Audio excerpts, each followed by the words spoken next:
नर्मदे हर। आपका परिचय बताइएगा, आपका कहाँ से आना हुआ? मेरा नाम अनिल रावत है। हाँ। मैं आगरा से आया हूँ। हाँ। और कुछ समय पहले आपके वीडियो देखे थे मैंने 2-4, तो उनको देखते ही मुझे समझ में आ गया था कि कुछ है यहाँ पर। मतलब एक एहसास हो जाता ना गुरुजी, फीलिंग हो हाँ जाएगा। फीलिंग हो जाती, मतलब एक अनुभूति टाइप कुछ समझ कह सकते हैं। तो वो जब मैंने मतलब देखा तब समझ में आ गया था मुझे उसी टाइम में। फिर भी मतलब मैं बहुत कोशिश किया कि कितना जल्दी आ सकूं, लेकिन घर वाले भी मेरे पूरे अपोज में थे, मतलब वो मान ही नहीं रहे थे। और बड़ी मुश्किल से मैं उनको जैसे तैसे थोड़ा आर्गूमेंट करके उनको बोल के आया हूँ, बता कर आया हूँ वो तरीके क्यों से। नहीं मान रहे थे? वो कह रहे थे तुम कहाँ जा रहा है, तुम मतलब जॉब कर, बच्चे पैदा कर, ऐसे ये सब कर, मतलब गृहस्थी बना। अच्छा, विवाह हुआ कि नहीं? हाँ, विवाह किए कि नहीं अभी? नहीं नहीं, अच्छा अच्छा, उनका भाव है करने का। उनका है कि मतलब मेरे बच्चे देख लें और ऐसा कर लें वैसा कर लें, एकदम। लेकिन मेरा ऐसा कोई विचार नहीं है। मतलब इसको लेकर, शादी को लेकर, बच्चों को लेकर।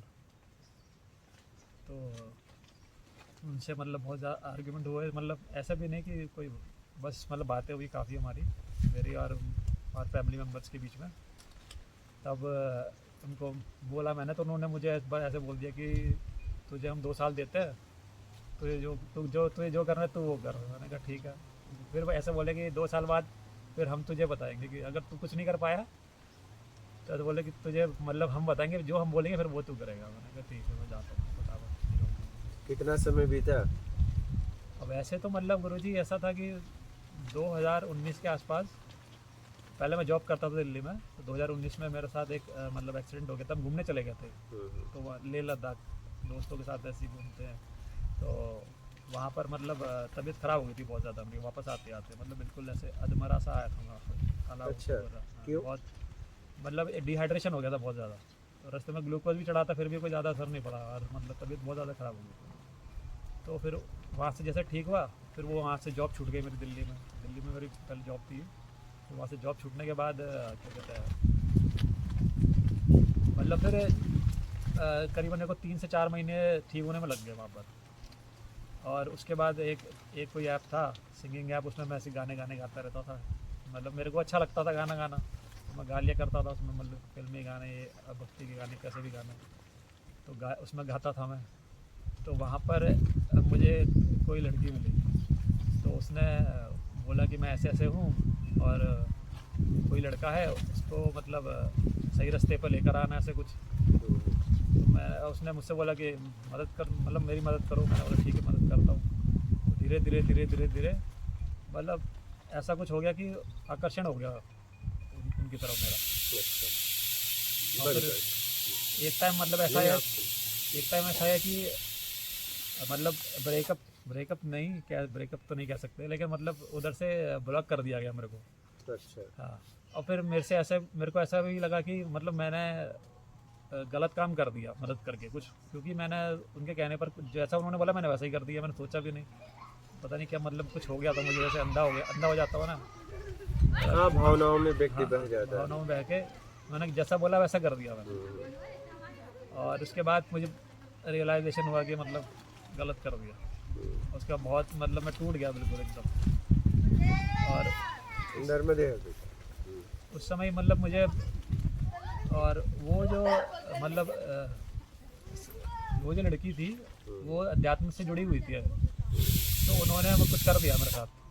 बोले बंद करने के लिए बोला? उन्होंने मतलब कोई चक्र मेरा एक्टिव कर दिया ऐसा लगा। मतलब मैं ऐसा बच्चा सा बन गया बिल्कुल एकदम। अब वो पहला एक्सपीरियंस था मेरा। तो बजा क्या रहे हो फिर? जरूरत क्या? तो मैं बच्चा सा बन गया, वो मेरा पहला एक्सपीरियंस था मतलब स्पिरिचुअल की लाइफ की तरफ। मुझे पता भी नहीं था ये सब क्या होता है, एक मतलब इसकी थोड़ी कोई आइडिया भी नहीं था मुझे। फिर उसके बाद मैंने मेडिटेशन करके थोड़ा थोड़ा काम किया अपने ऊपर। बैठिए महाराज। धीरे धीरे मतलब थोड़ा मेरे को समझ में भी आने लगा। और तब तक तो मेरे को पता भी नहीं था कि करना क्या हो, इसमें होता क्या है, कैसे करना है, कोई गुरु का कुछ नहीं पता होता कि क्या करना है। फिर मैंने एक बार वीडियो देखने शुरू कर दिए, मतलब प्रवचन वाले। तो मतलब मैंने ज़्यादातर वीडियो जो है वो ओशो के देखे थे वो। हम्म। बहुत वीडियो देखे, बहुत प्रवचन सुने, बहुत प्रवचन, मतलब इतने भी नहीं लेकिन ठीक ठाक सुने काफ़ी। और मतलब बहुत असर पड़ा उससे मेरे को, सुनते सुनते सुनते फिर मेरा, मैं उनको सुनता नहीं, बिना सुने चैन ही नहीं आता मेरे को। फिर सुनता रहो बैठ के, रात कभी कभी तो रात को सो रहा हूँ, सुनते सुनते सो गया, वो चल रहा है, सुबह तक कोई और आके बंद कर रहा है फ़ोन, मतलब ऐसा ऐसा भी होने लग गया। मतलब काफ़ी मेरा इंटरेस्ट आ गया था उन सब चीज़ों में। फिर धीरे धीरे पता चला, मतलब प्रवचन में बातें बताई, ऐसा होता है वैसा होता है, इस तरीके से भी चीज़ें होती है। अब मुझे थोड़ा मतलब समझ में आया।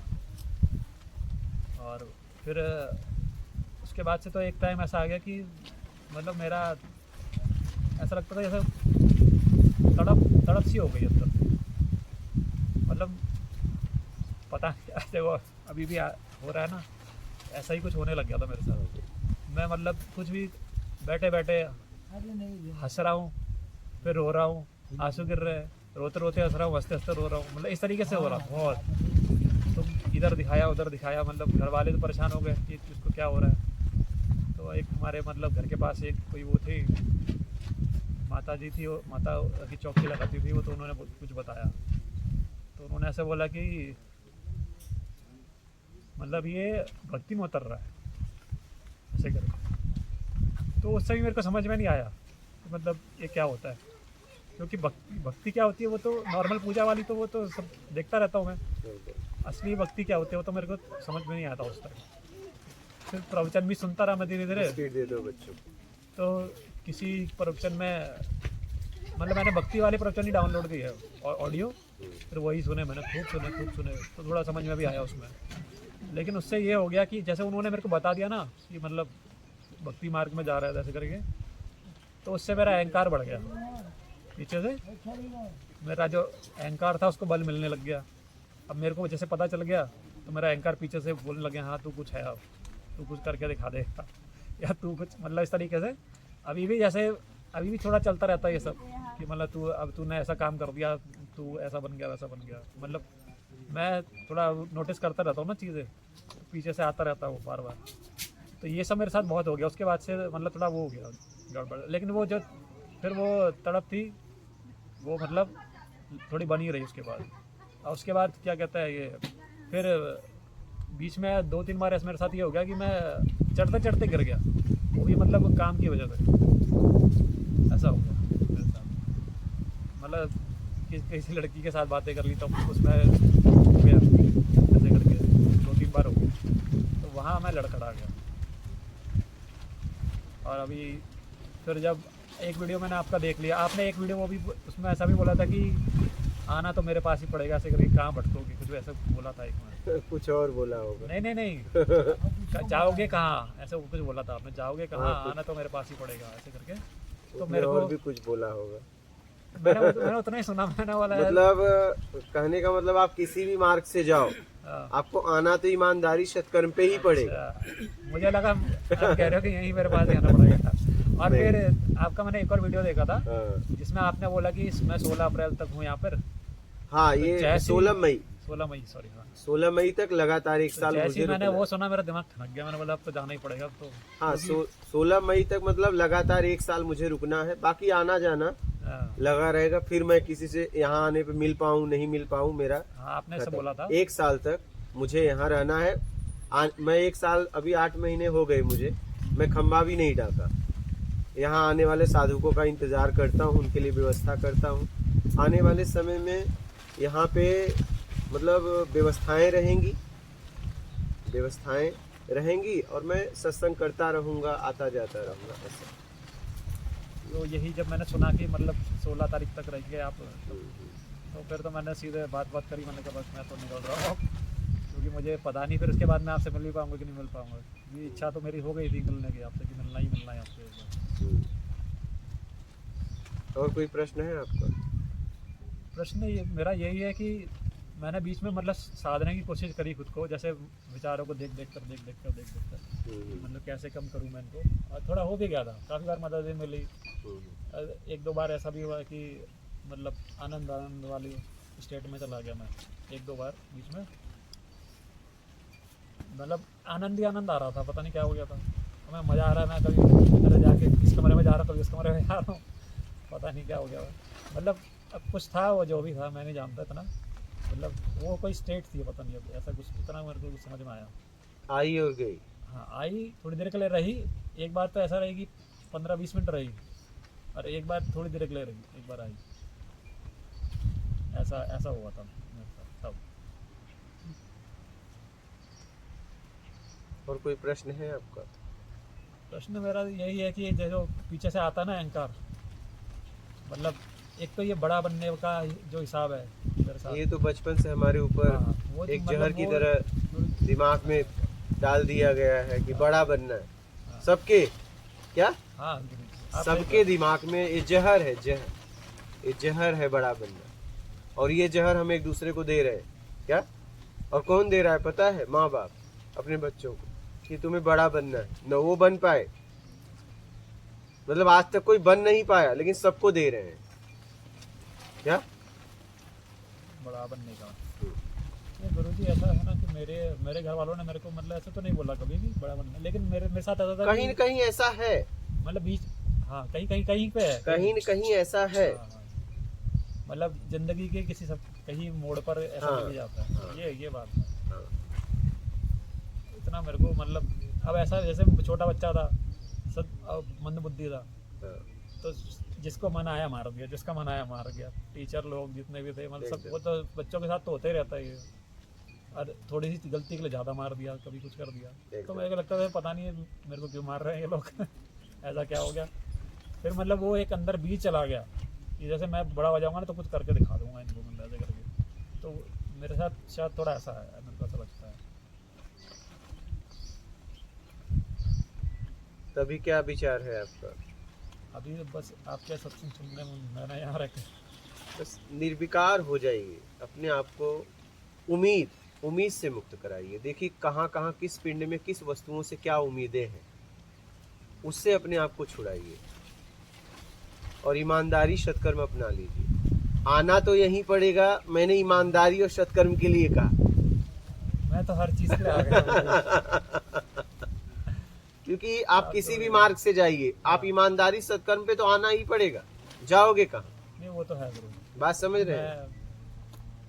मतलब मैंने ऐसा सुना था, एक तो मैं यहाँ पर इस वजह से भी आया हूँ गुरु जी, कि ओशो के एक वीडियो प्रवचन में मैंने ऐसा सुना था कि जब एक प्रवचन में कहा था कि जब सत्य धरती पर उतरता है तो लोग उसको धुतकार देते हैं, मतलब भगा देते हैं। एकदम। और अब भगा देते हैं, और फिर जब वो सत्य चला जाता है फिर सब उसको गले से लगाते हैं। तो हाँ, ये सही है। वो भी उन्होंने कहा था, तो फिर मैं वो भी सुन के मैंने बोला मिल गए हैं मुझे सामने, तो फिर मैं क्यों नहीं जाऊँ। हाँ, ऐसा ही होता है, उसके साथ बहुत विरोध किया जाता है क्योंकि वो बातें वो परंपरावादी करता नहीं है, जो है देश काल स्थिति परिस्थिति में बोलता है। तो लोग क्या है, परंपराओं को ढोते हैं, तो उसे उसकी बातों को अस्वीकार करने वाले की संख्या ज्यादा है, स्वीकार करने वाले की संख्या ज्यादा है, अस्वीकार करने वाले की संख्या ज्यादा है। बात समझ रहे हैं? और वो किसी का खंडन नहीं करता, वो बस अपनी बात को रखता है क्या? वो ना अच्छे में जाता है ना बुरे में जाता है, वो बस अपनी बात को रखता है और रख के निकल लेता है। आपको क्या करना है आप देख लो। और कोई भी किसी मार्ग से जाए, आना तो ईमानदारी सत्कर्म पे ही पड़ेगा। बैठो महाराज। हाँ, समझ रहे हैं? आना तो आपको ईमानदारी सत्कर्म पे ही पड़ेगा, चाहे कुछ भी कर लो। ईमानदारी तो करना वैसे मतलब मूल और सबसे ज्यादा अगर बेईमानी होती है तो शब्दों के लेन देन में, क्या शब्दों के लिए। सबसे ज्यादा, और सबसे ज्यादा जीवन में अगर हमारे लेन देन हुआ है तो शब्दों का। हाँ इसका लेन देन हर वक्त हो रहा है, और लेन देन में ही, शब्दों के लेन देन में ही ज्यादा बेईमानियां हैं। समझ रहे? मतलब सामने कुछ और बस वही है। हम अंदर से कुछ और है, बाहर कुछ, सफर में और कुछ बताते हैं लोगों को। हाँ, तो शब्दों के लेन देन में बहुत बेईमानी है। हम सीधा सीधा बोल नहीं पाते जो कहना चाहते हैं, हम घुमा फिरा के लोगों की बड़ाई, पीछे उसकी निंदा करेंगे, उसके सामने उसकी बड़ाई करेंगे। बात समझ रहे हैं? हाँ, समझ। तो इससे अपने आप को निकालना पड़ेगा, ईमानदारी सत्कर्म में आपको आना पड़ेगा। मूल ईमानदारी और सत्कर्म है।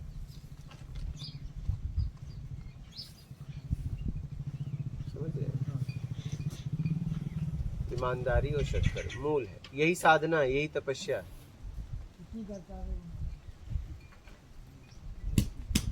समझ रहे हैं? हाँ जी।